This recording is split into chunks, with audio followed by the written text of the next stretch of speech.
Good morning, Internet, and welcome back to the Deadly Dreamland. About 15 cycles later, and this Niobium volcano is now active again and about to erupt. So we'll see if this system handles it. Still don't know where this carbon dioxide came from, but it's slowly going away.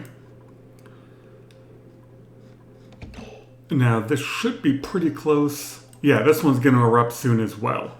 So, after the last episode of the ultra-fast melting steel, we're going to see what happens this time. I've replaced these with Thermium. Thermium has a melting point, which is below that. So we'll see if we can see liquid Thermium for the first time in the game, because I've certainly never seen liquid Thermium. That's Thermium, that's Thermium. I just swapped everything out with Thermium, and I also cranked up the pressure in here. It used to be 50 kilograms of steam, it's now 300. We'll see if that does anything. Once we're done breaking stupid stuff with Niobium volcanoes, we'll go over some of the more basic things with the liquid oxygen setup, and then we'll look at the world gen, because now that they added super coolant, which I can't actually get on this world gen, we'll go craft a couple of new maps and we'll take a look at it and show you what's coming up on those. See, we got half a cycle. Over here, this liquid oxygen tank is slowly filling up. In fact, I think we just hit the next tile of liquid. Yes. I turned off the pump because once this gets close to negative 185, it'll start breaking the pipes. Something to be aware of. Let's see, I bypassed this. So I did fly a load of liquid oxygen back. The issue being, if the liquid oxygen in this tank, if you send it in with 1 kilo packets, it can be above the breaking point. This tank won't release it in 1 kilogram packets when you come over here. It will just immediately break this pipe. No matter what you make that out of, that pipe will break. So you got to make sure whatever you put in the tank is cold enough to survive coming back out. The nice thing, empty storage button doesn't require a dupe. It just instantly, boom, empties. But so far this is actually working. It's not the greatest, it's not the fastest, but it does get there. Obviously, super coolant, heck of a lot better.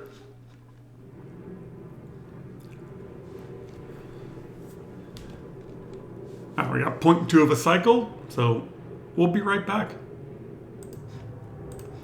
And here we go. So I slowed it down. This should form those solid tiles. Yep. And they're hot, but like, they're not that hot. And then as soon as that digs out, it should release more. But like, that heat comes out instantly. How close are you? Oh, we got 80 seconds. And so you don't get very much niobium with this because it's constantly blocked.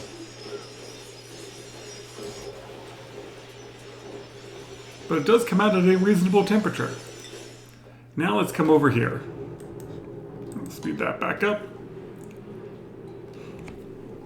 So last time we saw this thing just absolutely fill everything up with niobium. I actually took out that steel door and pumped in oxygen to cool this area down because it got stupid hot.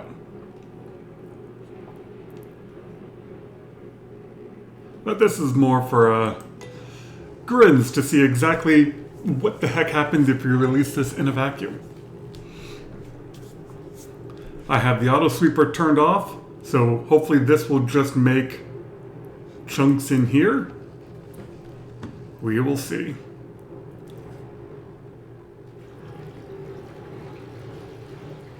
Oh, it's forming right on top. Yep, that didn't work.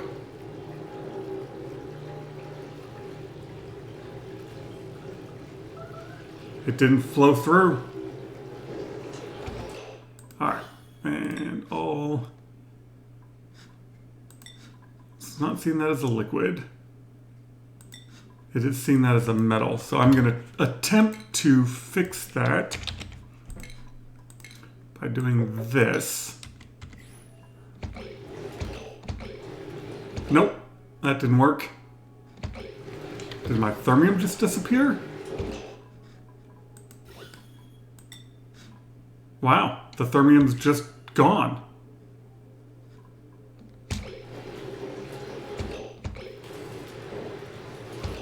Okay, what happens if I toss a Thermium tile in the middle of that?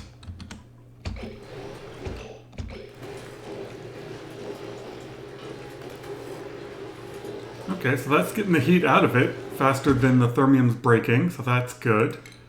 Like I said, this is more just a exercise to see what's gonna happen. So let's clear that floor. That should now be a vacuum.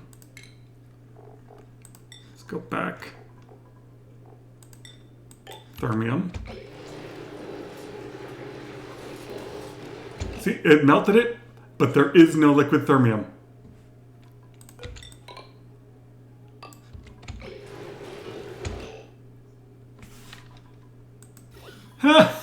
There is no liquid Thermium.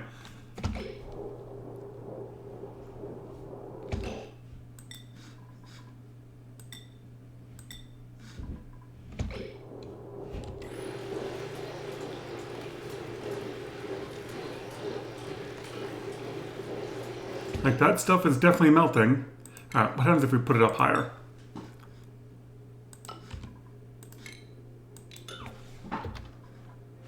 Oh, hang on, we'll just leave that in there. Yeah, it just melts.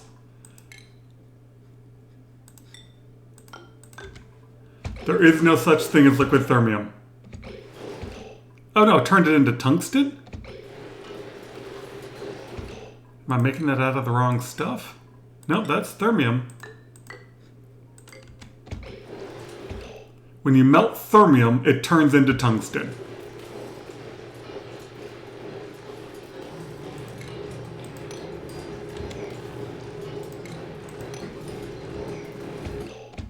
Some Niobium came crawling. How did that even happen? But if I make these out of steel... Screw it, what if I make it out of Niobium? And clear the floor. Immediately melts. Oh no, we definitely don't want that. You see how this is like a half tile? It's thinking that's a solid tile, which is why I have to do this. Alright, and we'll do that. Alright, let's try this out of steel. Yeah, and that turned it back into a solid tile. Okay. So, there is no such thing as liquid Thermium. When you melt Thermium, it just turns it into tungsten. Weird. Alright, well, that's enough playing around with that. We will put an iron volcano back there eventually. Wacky. We did get 4 tons of niobium through the walls somehow. Alright, so an interesting experiment. This one worked fine. This is the way to do it, obviously. You don't get as much niobium, but it does work. Alright, so back to liquid oxygen setup. I'll speed this back up. Yeah, so I've got to get the temperature back down to -190 before I can rotate it. It's got to rotate enough to get the whole thing down before I can ship it. Alright, let's look at supercoolant. So, fullerene requires graphite, which didn't appear on this world gen, but the new ones will have it. We'll look at that here in a second. Sulfur, which we now have vents for, and aluminum volcanoes, which you now always get. The thing I wasn't paying attention to is the output of this is 100 kilograms of fullerene. When you used to go get it from space, you'd get a very small amount. So I was worried that, like, oh, they won't give you very much graphite, but if this gets you 100 kilograms of fullerene, Supercoolant only uses 1 kilogram to make 100. So that is a crap ton of supercoolant you can make. That being said, let's look at the world gin once we wait for the save. Well, I'm actually going to pause you because even getting out of here just takes a while. So I was thinking, man, it's taking a long time to get back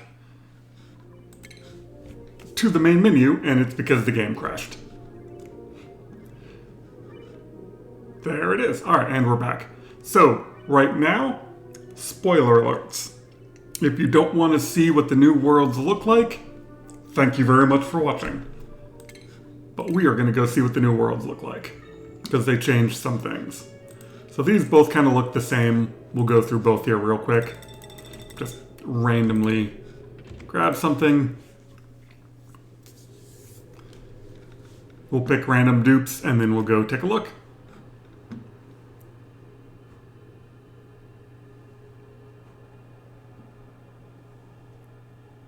And this now takes much longer because it's got to generate multiple planets.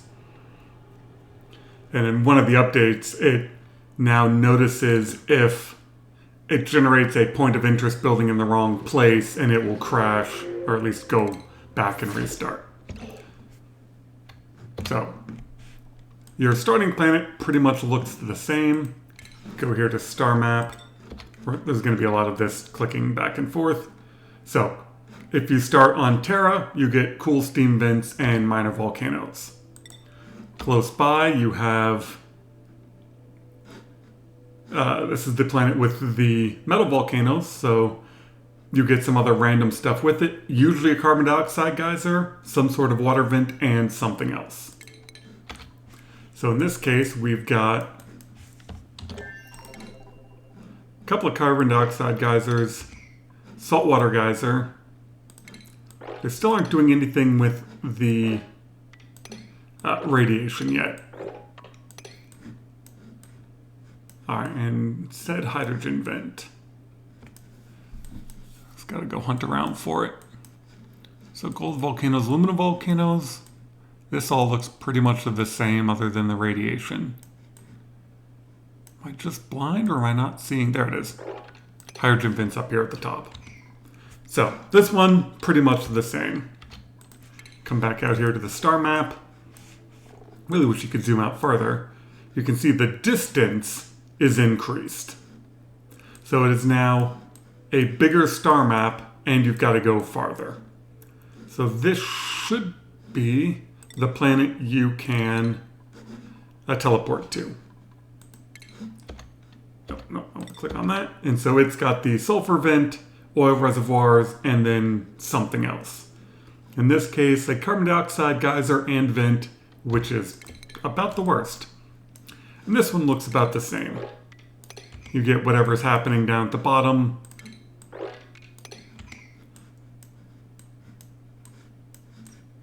An ice biome, swamp, ice. So this one's pretty much the same. You teleport in, you get your... This map actually sucks. These are both spawned at the very top, which is awful. So that's about the same. But now we'll get to some of the new stuff. So first we will look at the superconductive planet, which is the same. It's got your Niobium volcano. Actually, one of the spawns, it didn't have that. You just didn't get one. The ice planet's pretty much the same. It's got iron volcanoes and ice, but they changed the tungsten. Ooh, that's new. All right, first let's go here. Just the tungsten volcano. It's now got a bluff brer, but there isn't one here. But they changed the spawn points. Tungsten volcanoes now spawn at the bottom, and they changed the neutronium setup on them. They're now 4 and 2. But every time I've spawned this new map, they are down here in the magma. Which means settling this becomes much tougher because there's no metal at the top anymore. You no longer get that top tungsten volcano to get easy metal to land. So now when you want tungsten, you have to be able to dig all the way down here into magma. And every time I've looked, there has been super hot sections. So just to be aware, no more easy tungsten. Now onto the new planets. We get this one, which has typically 2 water vents.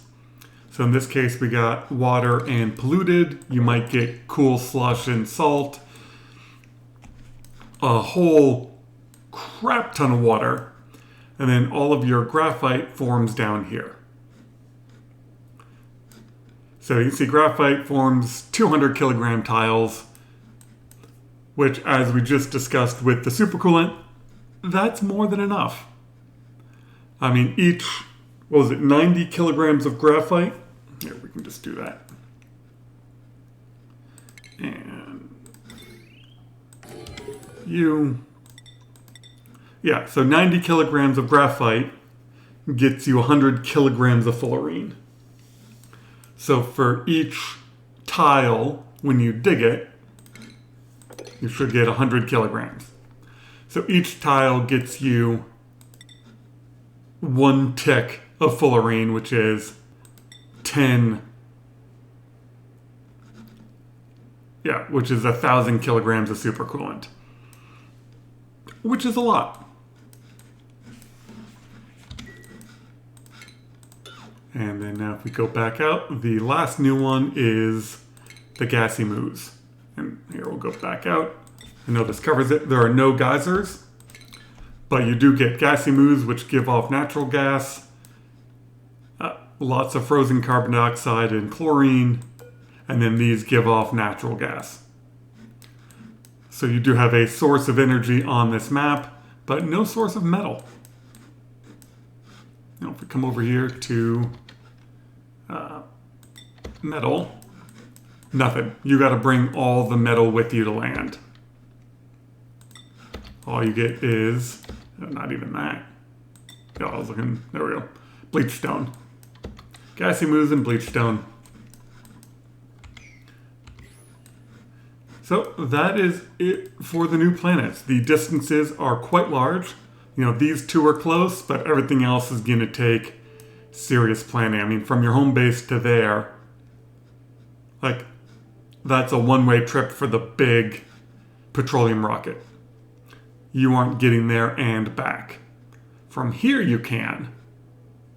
Here should be able to get the big petroleum rocket back and forth. Same thing here, that can even be...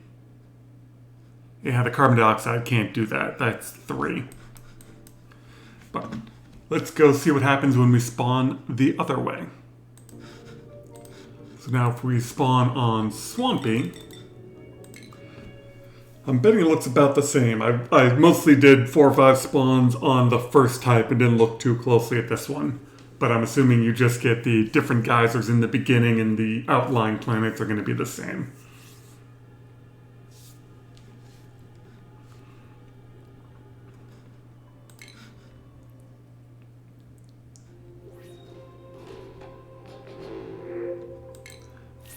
Alright, here we are on the swampland. And if we go and open it up, that looks the same. We've got a salt geyser and a cool slush geyser, which is standard. Yep, and minor volcanoes. So minor volcano over here with your sulfur and oil. Iron. Ooh, this one. Yeah, spawned without a niobium volcano. I don't know if that matters, because you can turn niobium into thermium and turn thermium back into niobium. So it's not a big deal if you don't have a niobium volcano. This one just has the tungsten, and same thing, all the tungsten volcanoes form here. Dirt with slime lung in the magma biome.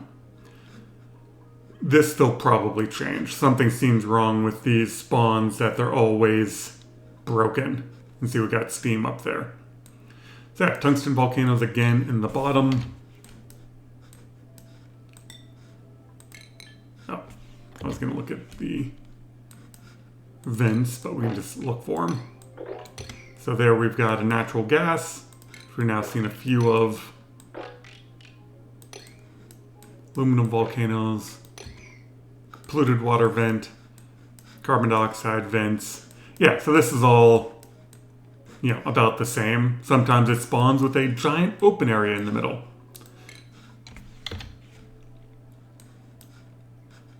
Ice, we'll oversee it, but it pretty much looks, the same. That's that one. This one has no geysers. This will just be the gassy moos. And you have a water geyser and a polluted water vent. And this will be the water one again with the graphite. Oh, and this time it spawned with a tree. What the hell?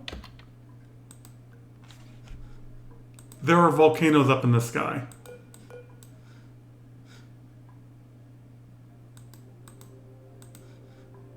Yeah, something seems wrong with their spawn, or maybe that's just me fussing around, but it looks like the Niobium volcanoes formed outside. Those look like Niobium volcanoes. And somehow I got... Yeah, I can't even click on them. Anyway, back to the main menu. Back to the main game. And here we are back at the Deadly Dreamland.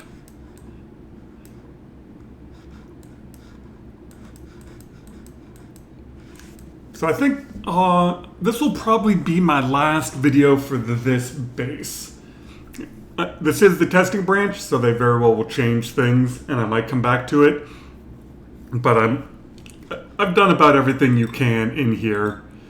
I mean, once you tame the Niobium volcano on the magma planet, and you have stable bases where I'm not even looking at them, other than occasionally coming in and checking what their food count is, I think I've conquered Spaced Out. I do need to put a iron volcano back in there at some point. But like, this is the only two bases I ever really have to click on is this one to have them make some more food, and this one to have them ship more food over, but I could easily make food sources.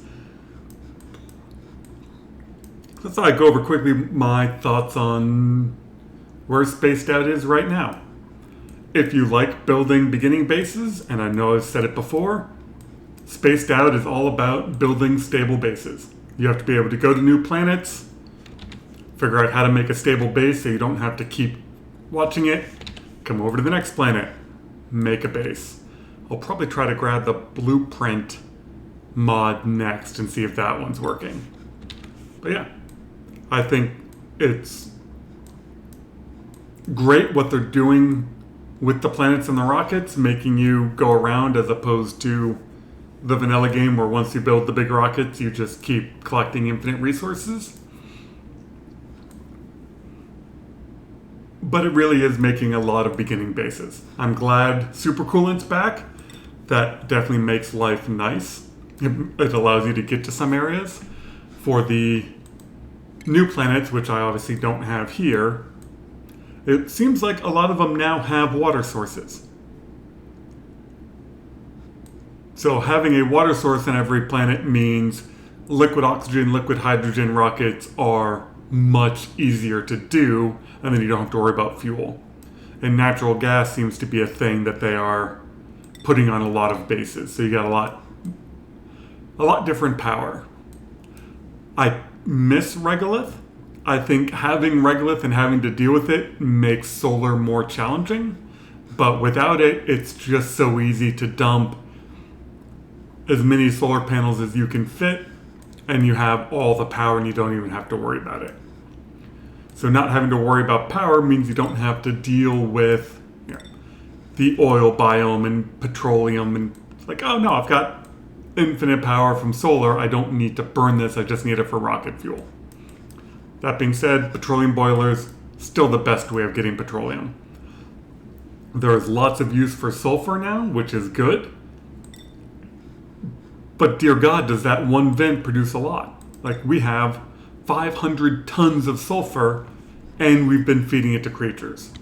We did run out before I got that geyser tamed, but now that that geyser's tamed, we have 500 tons of it. The multiple printing pods are nice, but if you click on it up here, it takes you back to your main base every time.